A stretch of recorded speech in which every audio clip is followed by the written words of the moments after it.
Montage pyrénéen de l'hameçon. Pour pêcher l'arthrithose à pas vivant, je pense que c'est le meilleur nœud que l'on puisse avoir. Un morceau du bas de ligne que l'on a coupé est positionné le long de la tige, l'hameçon tenu entre le pouce et l'index. On laisse passer une certaine longueur de 3-4 cm et on fait passer cette extrémité dans la main, elle qui est condamnée jusqu'à la fin de l'attachage. La deuxième extrémité vient en parallèle de la première, plus courte. Voici, pour avoir un repère. Je fais bien passer le long de la tige avec le premier.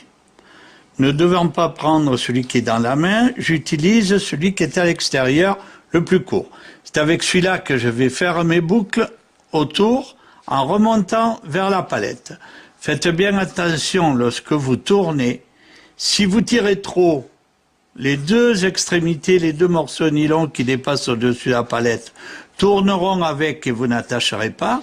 Si vous ne tirez pas assez, les boucles faites sur votre tige de l'hameçon sortiront. Vous voyez, là, j'ai trop tourné, regardez, j'ai trop tiré, les deux fils ont tourné en même temps. Là, je vais faire une tension que je vais essayer plus normale et mes fils n'ont pas tourné. Vous voyez?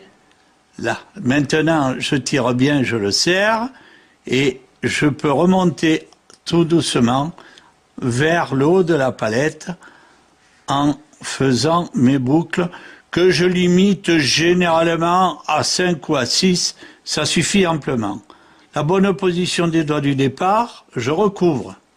Je vais donc avoir à tirer le nylon le plus long. Pour ça qu'on a fait un repère au début. Pour tout passer jusqu'au bout, à fond. Et ensuite, je vais tirer le court. Je vais tendre également.